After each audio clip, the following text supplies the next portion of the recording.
السلام علیکم دوستو، آج ہم بات کریں گے جاپانی پھل کے بارے میں۔ جاپانی پھل ایک بہت خوبصورت اور خوشنما پھل ہے اور اس کی شکل جو ہے نا وہ ٹماٹر کے ساتھ ملتی جلتی ہے۔ یہ کھانے میں بہت میٹھا اور لذیذ ہوتا ہے۔ یہ پھل اپنی لذت اور خوبیوں کے باعث پاکستان اور ہندوستان میں بڑا مشہور ہے۔ اس میں بے پناہ غذائیت ہوتی ہے۔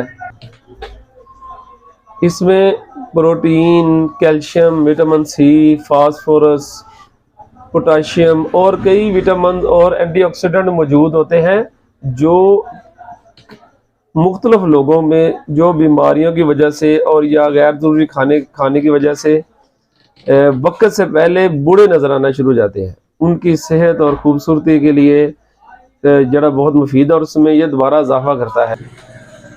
اچھا، اس کے فوائد کی بات کی جائے تو اس میں سب سے پہلے یہ گلے کی خراش میں بڑا مفید ہے۔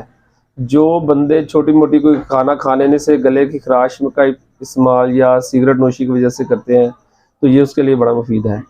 خاص طور پہ پینڈکس کے مریضوں کے لیے یا پینڈکس کی بیماری سے بچاؤ کے لیے یہ بڑا فائدہ مند ہے، جسمانی کمزوری کو دور کرتا ہے، اور جو بلڈ پریشر کے مریض ہیں ان کے بلڈ پریشر کو کنٹرول کرنے میں بڑا مدد کرتا ہے۔ کینسر جیسی موذی مرض میں بڑا مفید ہے۔ جلد کو جوان رکھتا ہے، یہ نا جلد کو جوان رکھنے میں، جلد کو چمکدار، جلد کو خوبصورت کرنے میں یہ بڑا مفید ہے۔ اس کے علاوہ معدے کی بیماری کے لیے تو یہ بہت ہی اکسیر ہے۔ اس کے علاوہ جو معدے کی وجہ سے لوگ قبض کے شکایت کرتے ہیں یا قبض کے شکار رہتے ہیں یا جن کو مستقل دائمی قبض رہتی ہے تو یہ اس میں بڑا مفید ہے خاص۔ اور اس کے علاوہ جو دردوں کے مریض ہیں، کمر درد یا عورتیں زچگی کے بعد کمر درد کی شکایت کرتی ہیں، ان میں بڑا مفید ہے۔ موٹے افراد کے لیے وزن کم کرنے کے لیے مفید ہے۔ سر کے بالوں کے لیے مفید ہے۔ السلام علیکم۔